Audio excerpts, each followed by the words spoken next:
It's good feedback and good explanation. Yeah. And it's good model list. Yes, what I like to tell people that people from complexity, and that makes it very clear.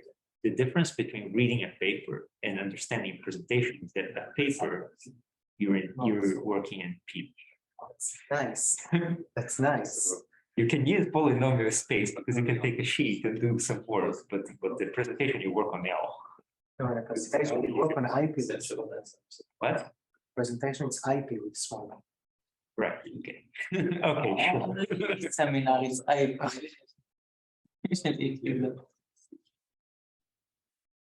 And then when you're doing research, it's piece-based.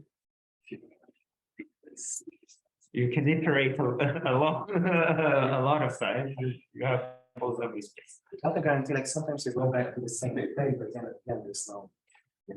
Sometimes you don't stop. There you go. Right.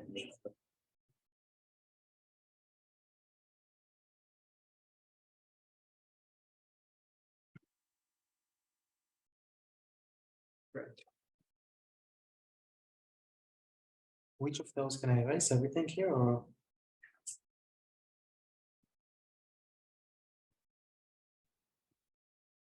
Okay, so I talk with 5 people, so the opinion of one person is that okay, 20% of the people said that it's enough.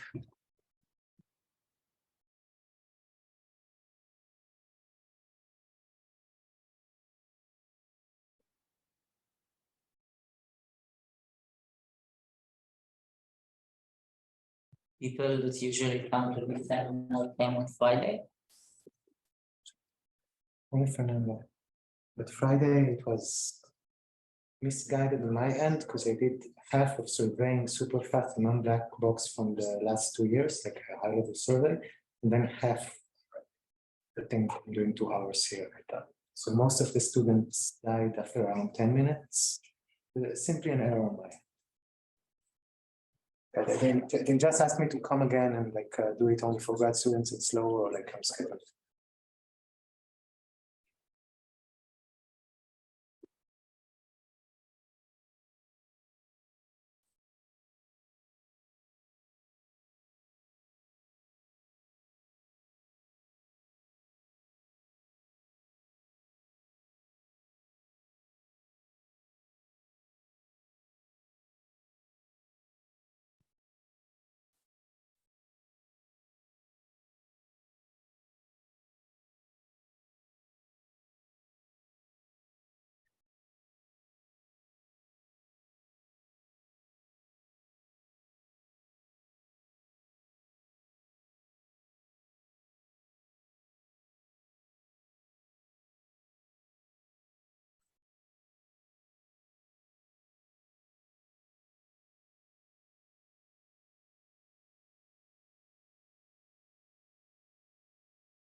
Are we missing? You change the seat, so I'm like all confused now. Wouldn't the refer go back? No, that's perfectly fine. Just like anybody notice anybody who should be here? Isn't? No? Okay. So should I? Okay, good. In the second hour, I want to do a proof sketch of the main result, which again, under assumptions that I do promise that we'll see, we can de-randomize into argument systems without paying in the running time. That is the number of rounds. For simplicity, we're going to prove a special case. So let's first start by, it's good to imagine that T is linear or close to linear.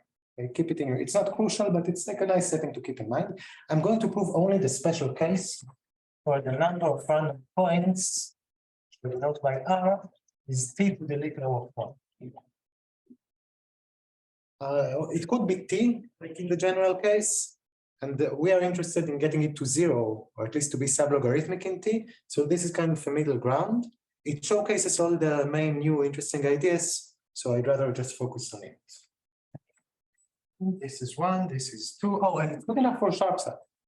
In the sharpsat system, in the existing proof system, the number of random coins is small.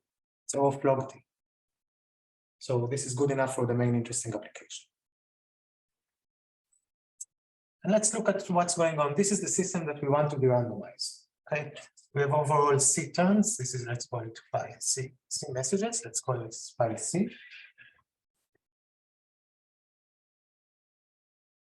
So the verifier chooses random coins R1, sends them to the prover, gets back pi1, sends R2, gets back pi2, and so on and so forth. And I want to define something. So for a fixed x, and a given and a partial transcript,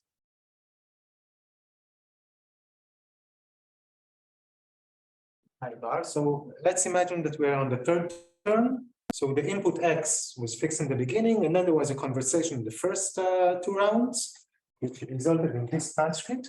I'm going to define the value of the gain with respect to this input and transcript as the maximum over all information theoretic prover strategies of the probability that the verifier sets, given the input, no, x is here, so let's go find that's given the transcript pi.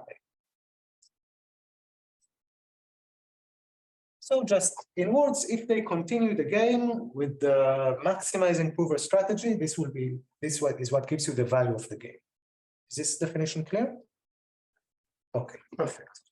So our goal is to replace the coins in each round with pseudo-random coins in a way that maintains the value of the game.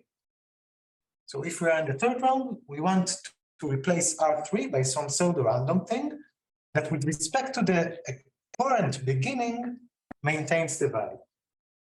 Completeness is automatic. It's a perfect completeness. So it's just soundless. We want to make sure that this doesn't spike up for some reason. In high level, we replace t to the O1 points each round by, let's call it epsilon log t coins. Hopefully, the value of the game wasn't affected for the given input and transcript. Okay, so now we reduce the number of random coins, but there's still a lot of interaction. So we're going to do the analogous thing to enumeration. So now the entire tree of all possible transcript is of size 2 to the epsilon, t to the epsilon. So the prover can just send it. Prover sends the entire tree of possible interactions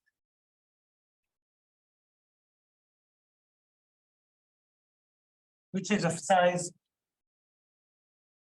t to the c times epsilon, right? We're paying the number of rounds, but this is the number of coins in each round. The verifier will just check what it says.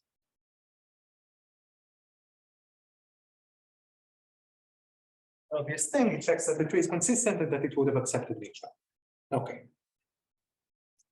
So this is what we're going to do. This is the high-level plan. I'm going to keep these 2 slides. Let's see how it works. And first, what we want to do is just to imitate what we saw a moment ago. Replace the coins using a PRG. Reconstructed PRG, all the stuff like that.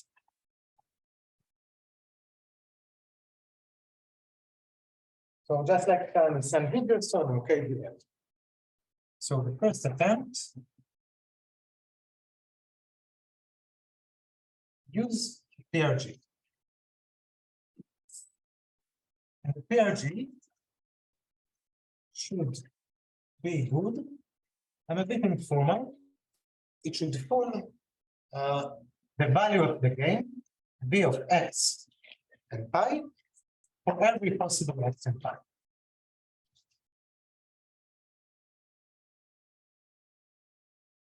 The following claim is that this has time overhead max t into something like t is over 2 fixed. So just in plain words, the classical PRG approach fails miserably here. It's not only a constant polynomial overhead, it's an overhead that goes up with the number of rounds. And I'm doing this so that we understand why we're using different stuff. And let me try to explain why. It's not a formal proof, but it can be formalized easily. So at each round, we want to claim that this thing remains the same for every x and pi. So what we are going to do is what is the length of x and pi? Just sanity check. Let's see that we're clear. How many bits are there? Pi is a partial transcript.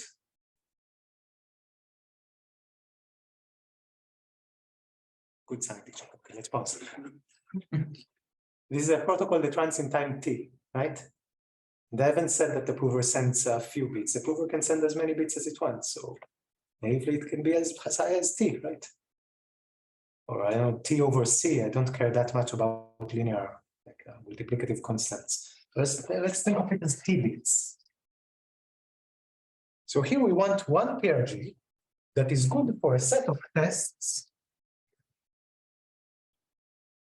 that enumerates over all possible t auxiliary bits of information.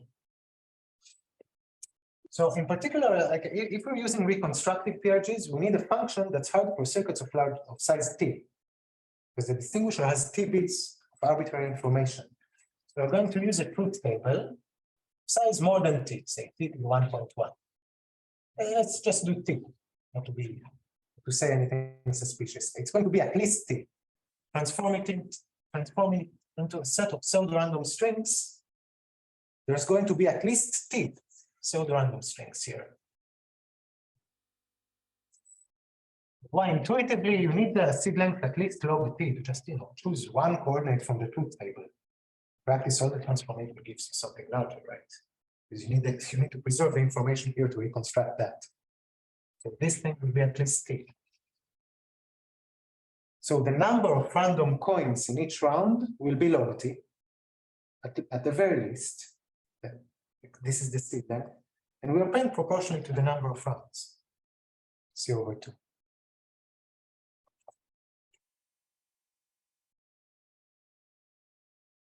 The crux of the reason why this failed is that we sought to get one PRG that's good against every possible t bits of information. And it maintains the value of the game for every possible initial transcript.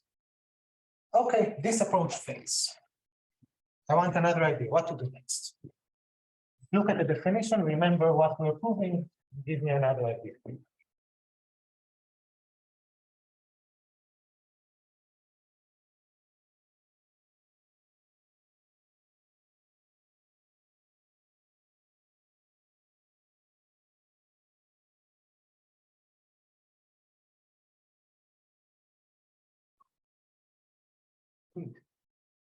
Okay, the hint is that we don't need to. I'll ask a question, but I said the answer. Do we need to maintain the value of the game for every possible x and transcript? No, why not? Only those that are efficiently generated. Right. Well, exactly. We're trying to construct an argument system. So in an argument system, it's not a computationally unbounded prover, it's an efficient prover running in time poly t. So okay, we just need to preserve the value of the game for x and pi that are efficiently computable in time poly t. It looks like we won, but this is the second failure.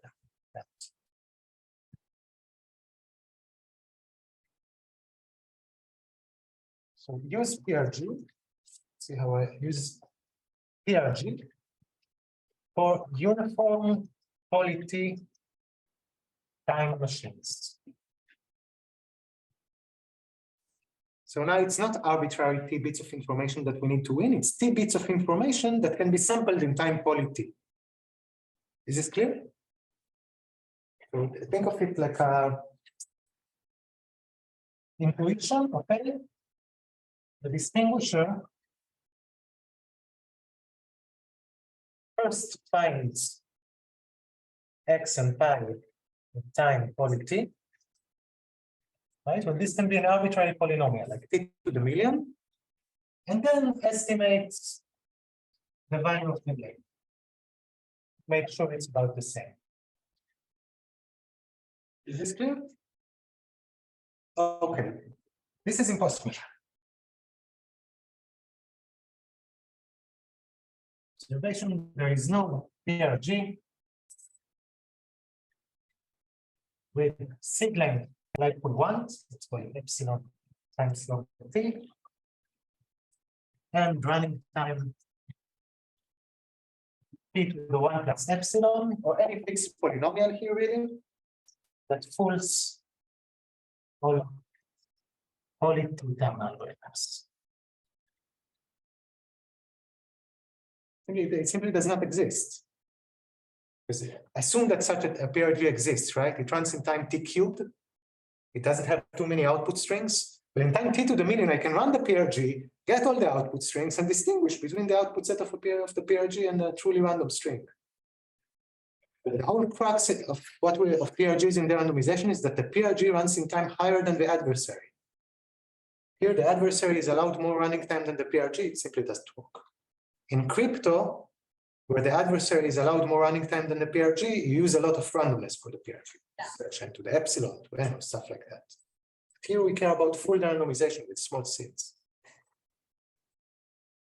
Okay, so it looked like we are just about to win, because this observation seemed like it should save us, but it doesn't save us. We can't use neither these types of PRGs against circuits, nor those types of PRGs, which are also classical. I simply haven't mentioned them. PRGs against uniform distinguishers, studied since the 90s, still being studied.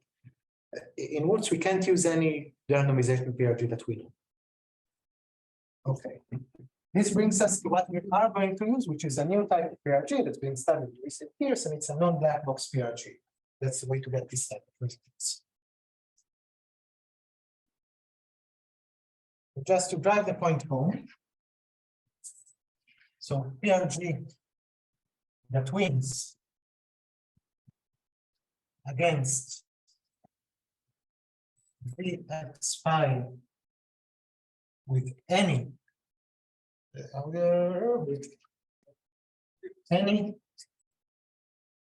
T bits information. This is set. This cannot work, right? PRG wins against Vx phi with efficiently samplable, that's fine.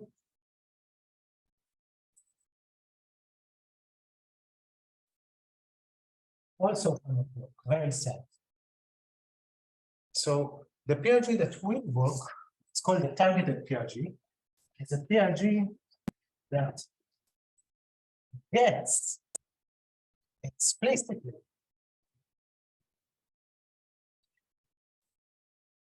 T bits of information.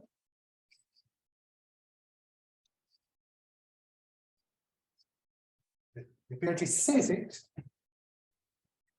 and falls a distinguisher that also has the precise same T bits of information. Instead of having one PRG that wins against a class T-bit auxiliary info, we fix the auxiliary info. Because if we are in the third round, the partial transcript is known to all sides. It's known to the distinguisher and it's known to the PRG. And we carry out the analysis with respect to the fixed T-bits of information that's given to all parties.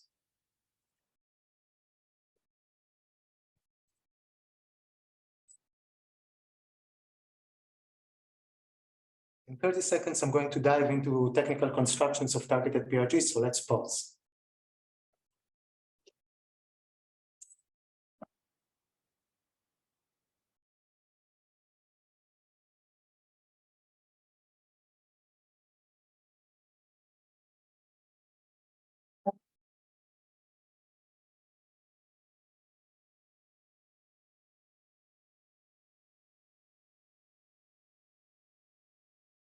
What's going on here isn't unique. So, Yeah. just a random question. So the construction of the third PRG, will it care that X and Y are efficiently computed, or it will only matter because the theorem will certainly care, right?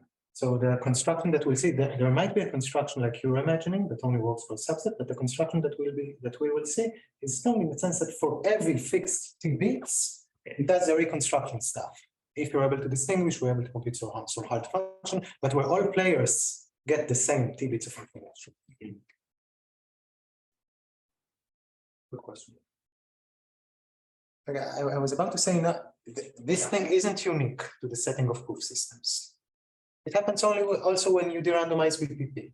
It's a more general phenomenon where PRGs simply cannot get sufficiently fast stuff because of these two arguments that migrate between settings. Just a nice place to show it. The way to bypass this is simply to fix the information, just like in BPP. There's no reason to use a PRG that's good for all inputs and all algorithms, right? You get the input. You can use the information that you got. It suffices that a pseudo-randomness would work when the game is with respect to a fixed auxiliary.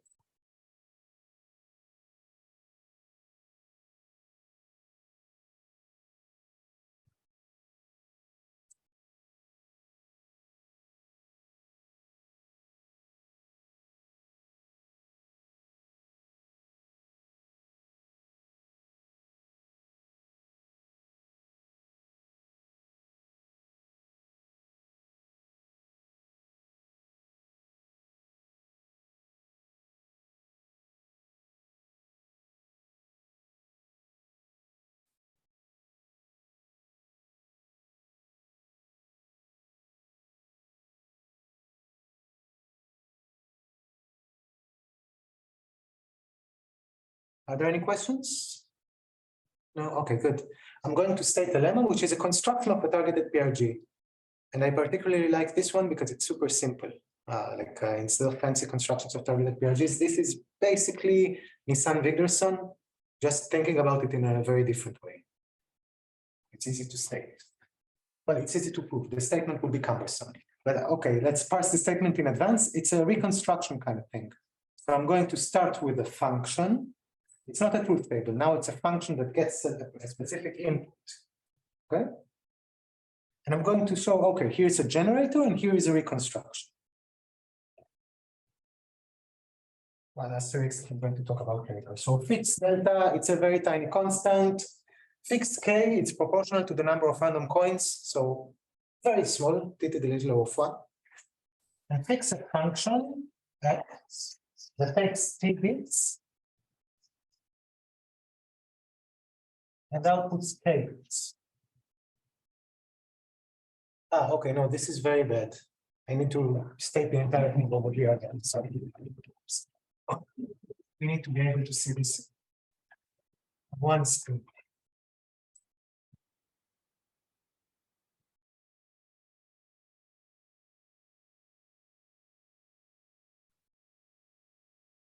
So fix a small constant and fix k, which is proportional to the number of random coins. It's small. Something died, it's the eraser. I have no idea how anybody can get it from there, but this. Good, thank you. And fix f. Fix t, so f is shrinking, right? From t to the little of 1.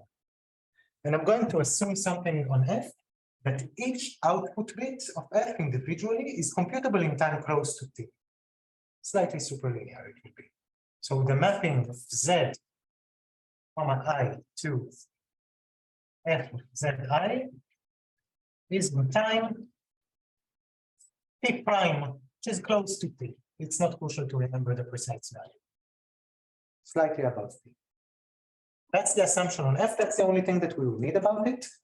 But it's instructive to think in advance about the other condition that we will impose on f later on. Is that it's hard to print the entire string f of z, which has k bits in time T prime times K to the delta. The delta is some time constant. To parse this, think of direct product functions. It's intuition. It's not what will happen here, but it's good intuition. So think of the K-wise direct product of something. It's easy to compute each individual bit. But for some hard functions, if the cost of each bit is T prime, the cost of K bits should be K times T prime. You cannot batch compute. This is the strong direct product theorem for certain functions. In this case, we don't need something that strong, right? The cost of one bit is T prime, and I'm saying, okay, you cannot batch print the entire K bits in T prime times K to the delta. You need to pay square root K, something more meaningful than delta to batch print the entire thing. Okay, these parentheses are not part of the lemma, but they will appear later, so they're good to keep in mind. And now comes the reconstruction algorithm, or the generator and the reconstruction algorithm. Okay. So there exists a generator that depends on this function with running time that's very close to T prime times polynomial in K that maps a T-bit string Z to a sequence of R-bit strings. That's the sort random set. Size poly K. That's the generator. And there exists a reconstruction algorithm. It's a probabilistic oracle machine running in time T prime times K to the delta. That thing from over there, the hardness, right? The reconstruction and the hardness are the same. And making a small number of oracle queries to the distinguisher such that, and now is the difference from classical reconstruction arguments. So for every fixed input Z that will now be explicitly given to all the sides, all the players in the game, the probability, if G of Z is not pseudo-random for some distinguisher D, then the reconstruction manages to print the entire string. The probability that the reconstruction, when given, this would be, sorry, this Z, when everybody gets Z, Z is a friend of everybody, the reconstruction gets this Z and also gets Z. It's an explicit input. And it prints f of Z is large, so 99%.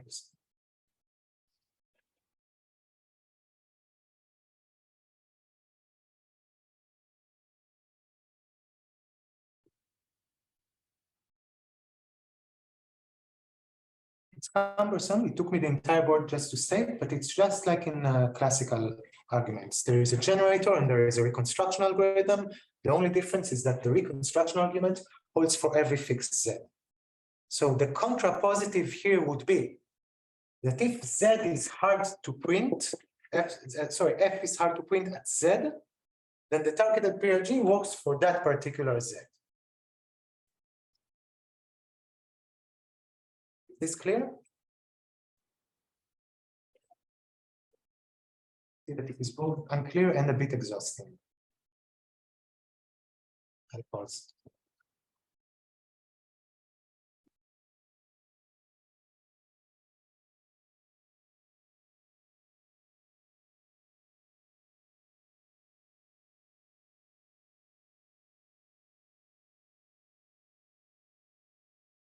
Right, let's take even more time to parse this. I plan to prove it. Instead of proving it, let's parse it slowly, then see how we use it. No reason to get too exhausted.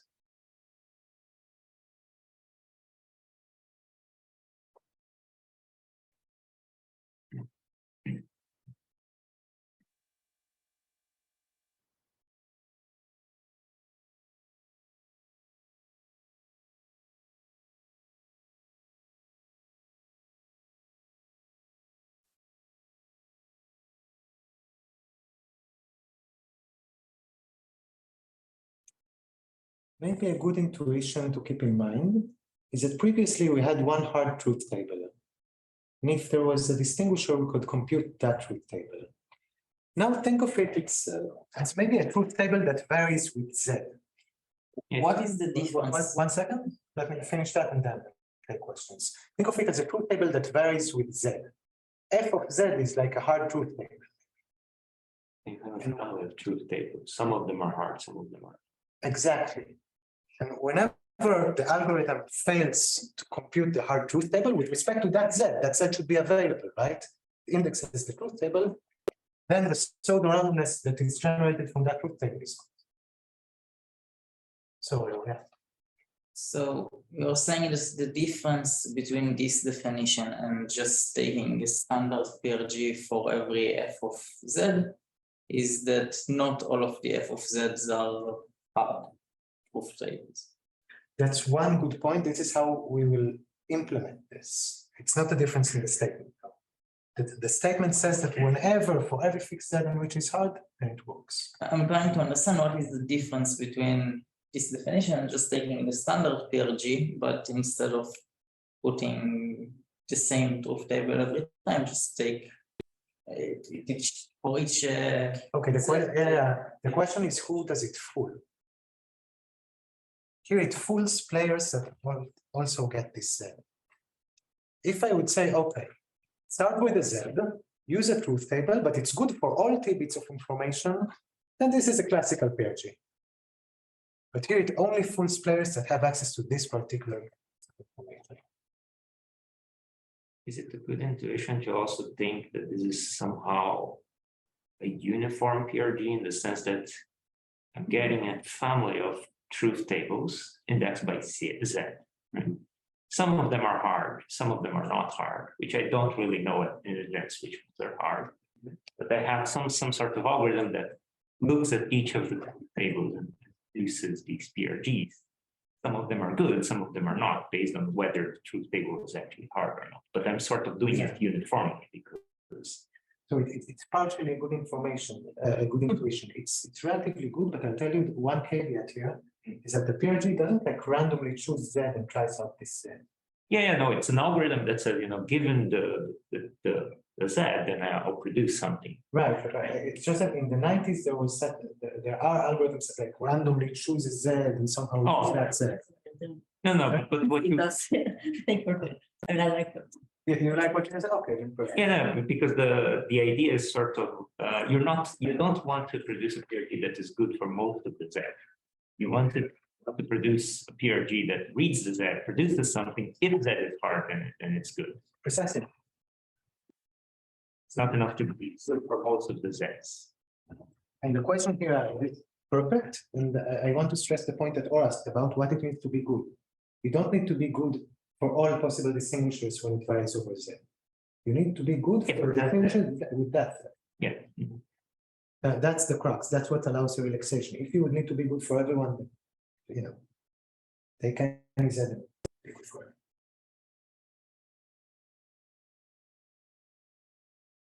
Okay, I lied just one little bit. It's not. The reconstruction doesn't print f of z. It prints a string that is slightly corrupted. Please forgive me. I'm doing it for simplicity. There's a lot of moving parts. Yeah, I think we have time to prove it. Let's try. We will survive. Okay. It's actually an easy proof. There's just a lot of definitions. That's it.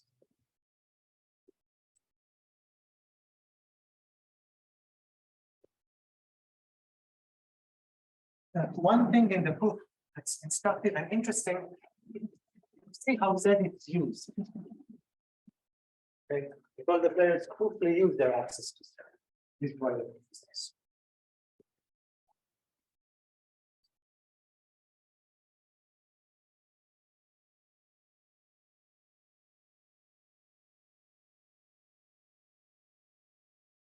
Okay, the construction of G is very simple.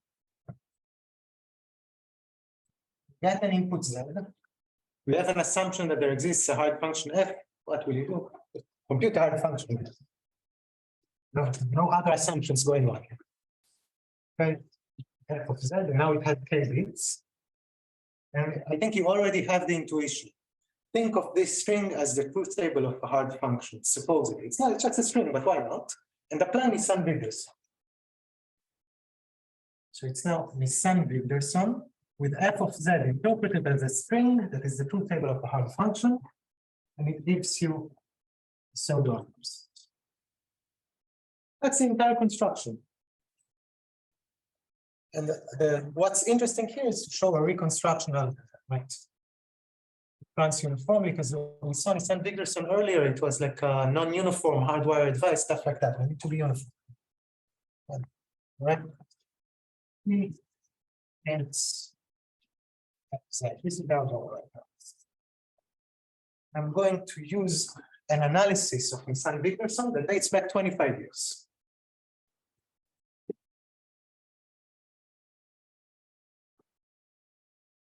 $15 years because I'm hiding some code ingredients that are see.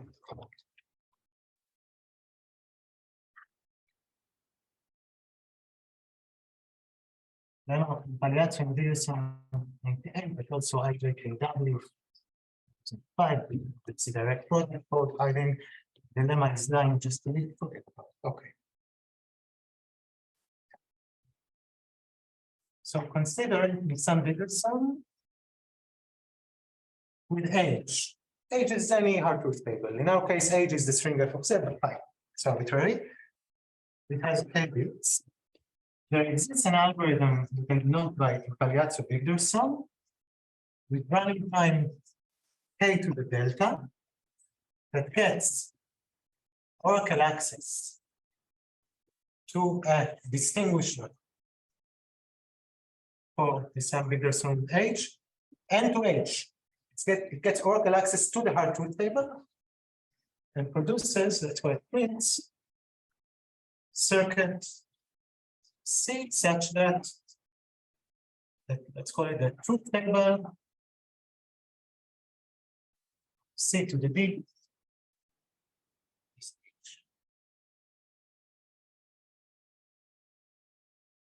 Reconstruction type of stuff. We take a distinguisher, we transform it to something that computes the hard function, but there is something paradoxical going on. Like our goal is to compute age, right? If there is a distinguisher, we can compute age.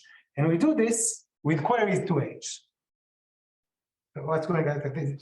Chicken and egg kind of thing, right? We want to compute age, why can't we do it with Oracle? Okay, but the point really here is that we're producing a small circuit of size k to the delta that computes these k bits, and we're only doing it with k to the delta queries to h. So we learned all the k bits using just k to the delta bits. We even did it efficiently and so on. Concise representation.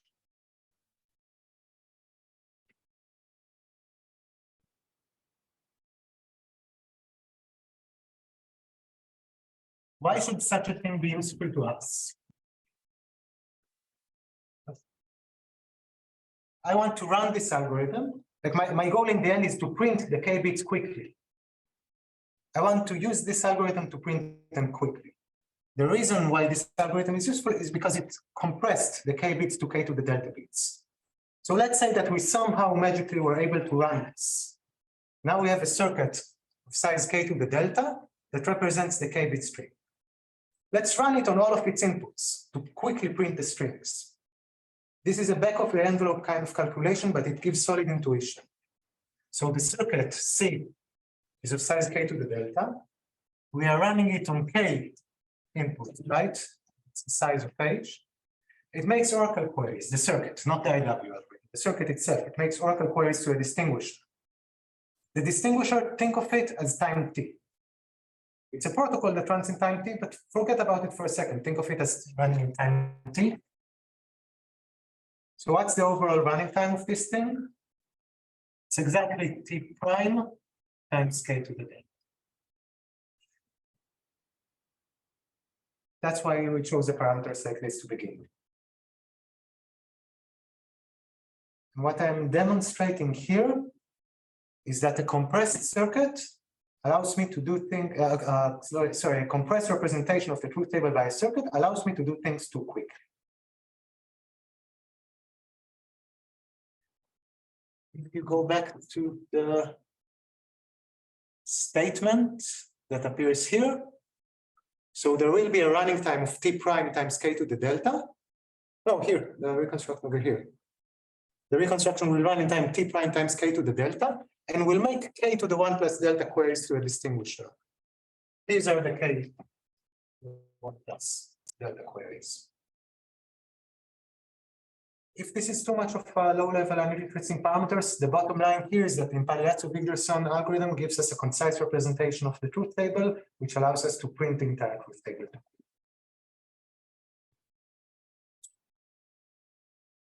However, there is one annoying thing that we haven't solved yet. Like, what do we need to do if we run the reconstruction algorithm IW, the one that gets us a circuit? What's the problem that I already mentioned? Why can't we just run it?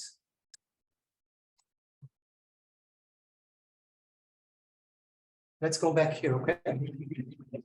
This is a magical thing that gives us a concise representation of H, but it needs Oracle access to H to do this. You have to run, you have to. Exactly, we have to compute F. This is the crucial point. So the idea is run the IW algorithm with F of Z as the hard truth table, right? Now, whenever IW queries H in location I, just use our input. We have an explicit access to the input. This is the point. Compute the relevant bits. This is where we use the fact that each individual bit effect is easy to compute. This runs in time, so the running time is k to the delta times t prime. K to the delta is the running time, computing each bit is t prime. And then we evaluate this circuit and all inputs, we make k to the 1 plus epsilon queries and that. This is it. Good. I see a lot of affirming notes. That's great. So I want to erase this, erase that. Let's erase this over here.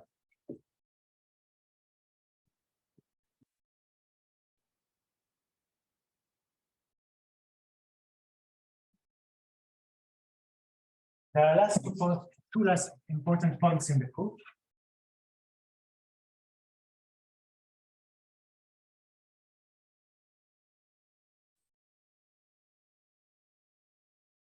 P and P on the talking.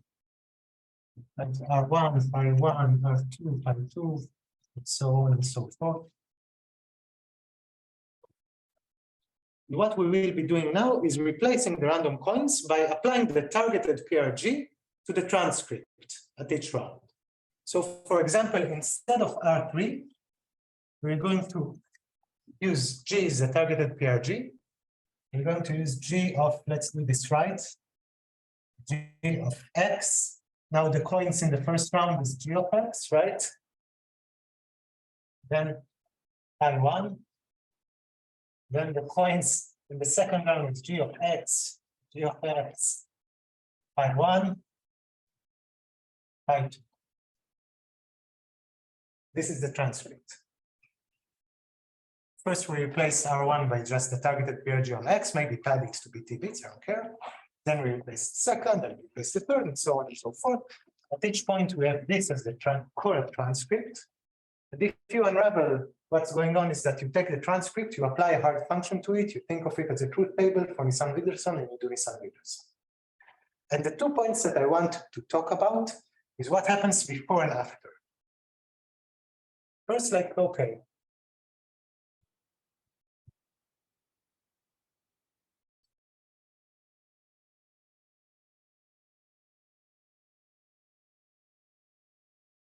We know that G works when the transcript X and bar pi is hard.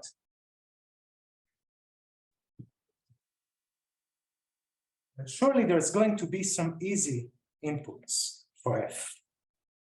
And an evil adversary will try to direct the conversation such that the transcript will be easy to print. So we are going to need to assume hardness of F on all inputs. Let's call this Z. that are sampled from polytime sampleable distributions.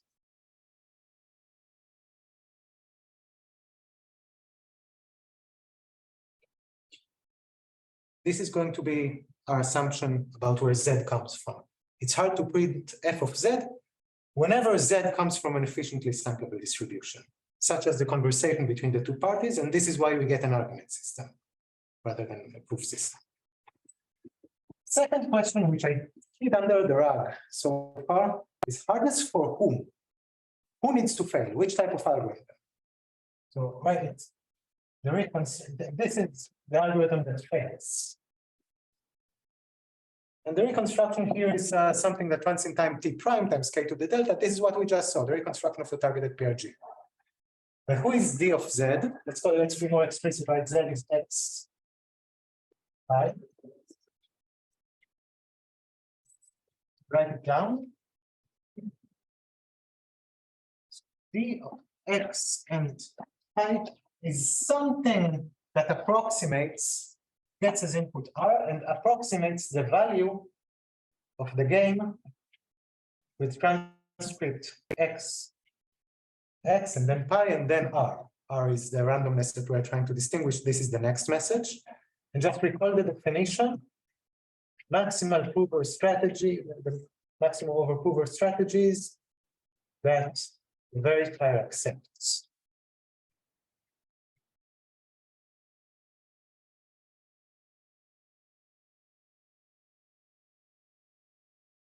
So the distinguisher is going, this is naturally you can see that this is an AM protocol with C messages. That's the same number of messages, maximizing over the best prover strategy, information theoretically. So this thing belongs in AM C that gets as input T bits and runs in time linearity. For some proof systems, you can look closely at the value of the game with that proof system and solve it in something that is smaller than AM. In SharpSat, you can do it, for example. But in general, let's take as a first order approximation, we are going to need to assume hardness for algorithms with oracle access to AM over all polytime sampleable distributions in printing F. And now comes a very fancy moment where I finally state the theorem.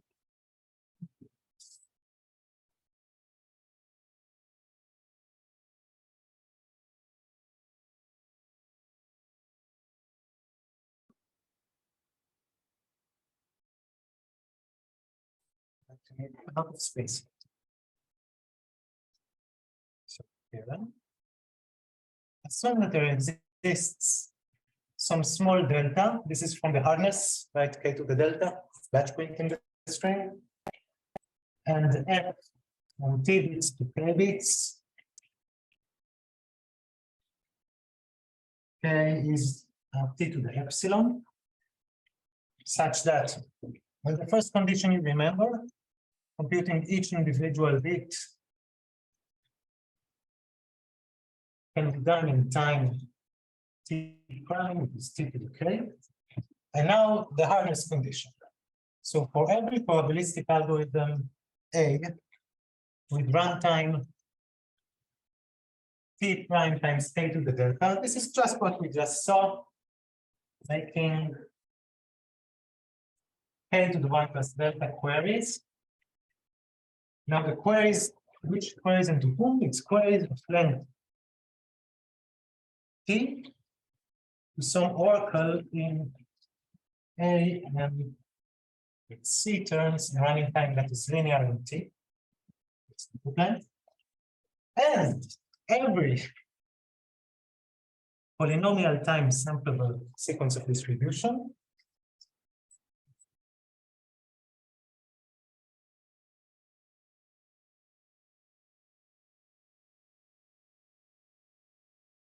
now, the probability when Z is sampled from the distribution that A, and given this oracle, input Z. And now I should write prints f of Z, right? this is what we said. It's hard to print the entire string, but I want to be a bit more formal. I said earlier that I lied just a little bit. It's a corrupted string, so let me just write it formally. Agrees with f of z on 99% of bits is negligible.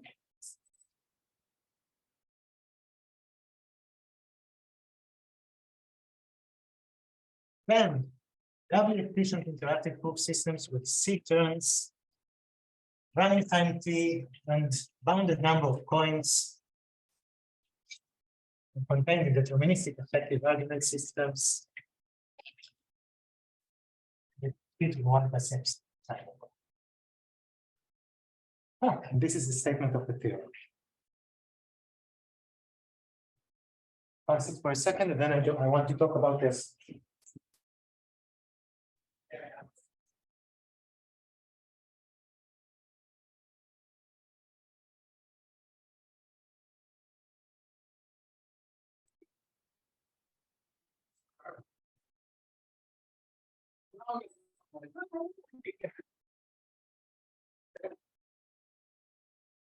Right, I see that we are wary, we're near the end of the hours. Let me state something about the assumption. This is probably the ugliest assumption I've ever used in every paper that I've had, but it's really plausible. Like it's cumbersome, but actually, even if you strengthen the assumption, replacing the weird oracle to AM with C terms and this type of running time, if you replace it by linear space, with a cleaner assumption, it still makes a lot of sense. If you compare it to known results about how you can batch compute with interactive proof systems, there's an inherent gap by this and those known results, follow Reingold, Rothblum, and Rothblum. It's an active area of study, but there seems to be a large gap between what's going on here and what's going on there. And I can see that people are tired, so I'm not going to, there is a part here where I start explaining about the hypothesis. The bottom line is that if you strengthen it and clean it up, it's still very plausible.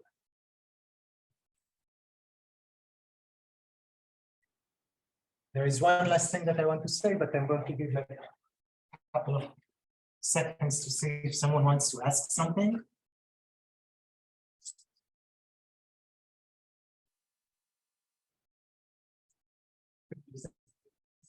I have two. Then I see.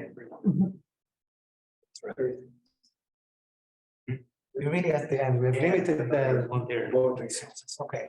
Crypto. I see no cryptographers in the house, but still, that includes myself. We actually didn't notice this until someone told us, so we started speaking about it. There is the Fiat-Shamir heuristic, goes back decades. It's widely known in crypto, it's widely used in practice. Just that, okay, in an interactive proof system, you can kill almost all of the interaction, but it's sometimes not secure. Okay, now how do you do it? Well, in the first term, the verifier chooses a random hash function, sends it to the prover. Now the prover carries out the entire interaction in its head, but instead of like right now, the coins of the verifier are computed by applying the hash function to the transcript at any given round, which is precisely what we just saw. We are doing it with a targeted PRG, but in crypto, the Fiat-Shamir thing is doing it with a hash function. And of course, okay, it's known to be secure in the random oracle model. So if we will live in that world, we will be secure. Under assumptions, it is not secure for general proof systems. When trying to transform them into argument systems, it doesn't work. And these are even natural. Could you write down or say again with the Fiat-Shamir somehow? Yeah, sure. Okay, so we have this thing again, right? We have P and we have V. Right? And there's like R1, Y1, R2, Y2. So instead, in the first term, the verifier chooses a random hash function and sends it to the prover. In the second term, the prover sends something and that's it. And what does the prover send? It sends the entire interaction when the randomness of the verifier in each turn is determined by applying the hash, just like we did with the targeted PRG. Okay. So it's known to be insecure standard models under assumptions for general proof systems, but secure for limited subclasses of proof systems, turning them into argument systems. Of course, it's a very active area of study in recent years, and there are similarities and differences with what we just saw. Because the similarity is obvious, right? We're taking a function and applying it to the transcript in each round to get the coins. But there are also differences. For example, here you are choosing a random hash function to make this be secure. And in our setting, it's like one fixed universal function. It's supposed to be hard. Which is interesting because when people use fiat Shamir in practice, they just use like a fixed like SHA-256 or something, because it's a hash function, so it's good. So they're actually doing the targeted PRG stuff. Another difference is that in our set, of course, the analysis is totally different, right? Completely unrelated, which is good. So new areas of study to killing interactive proof systems. And in the original setting, the crypto setting of fiat and Shamir, the hash function should be as simple as possible. It shouldn't increase the running time of anyone. Whereas in the targeted PRG setting, we want it to be hard. In particular, it increases the running time of everybody. And there are other technical differences, but this is like the thing to keep in mind. They have anything to programs.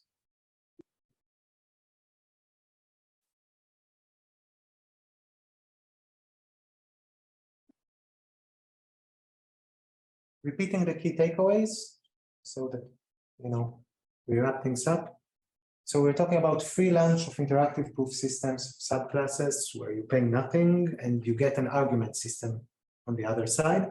In particular, under plausible hypothesis, you get an argument system for sharp sat in time 2 to the epsilon n, where epsilon is as small as you want. In terms of techniques, what they really wanted to hammer in is that you need to use new types of PRGs with respect to a fixed info. I think everybody got that. And some directions to think about, well, first, like the fiat Shamir heuristic, there's a completely new way to analyze it and use it instead of hash functions, something completely different. The notion of argument systems that only work on average case inputs.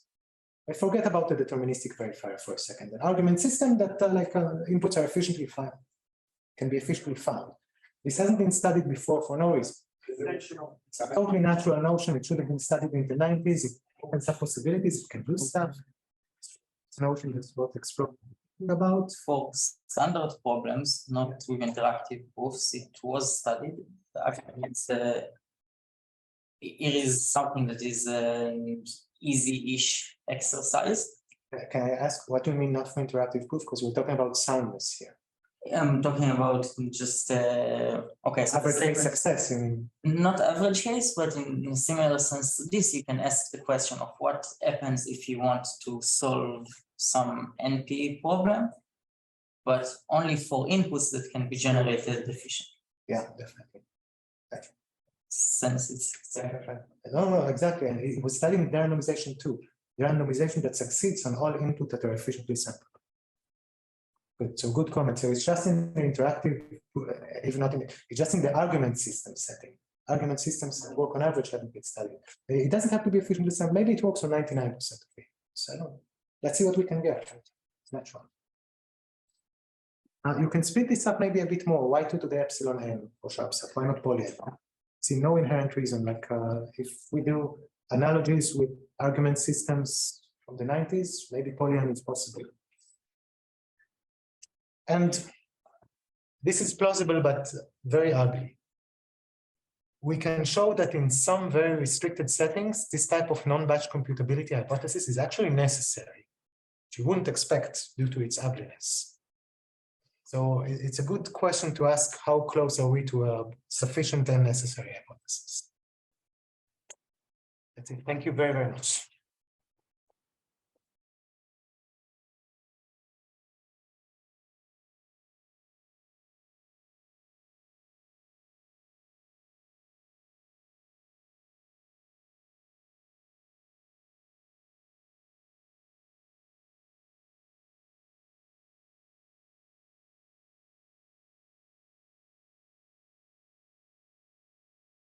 This is like on the archive on your webpage. Oh yeah, it's on CCC. It's freely available. What's the deadline? Several weeks from now, right? Deadline is several weeks from now, right? I don't think. So anyway, so okay. Well, thanks again.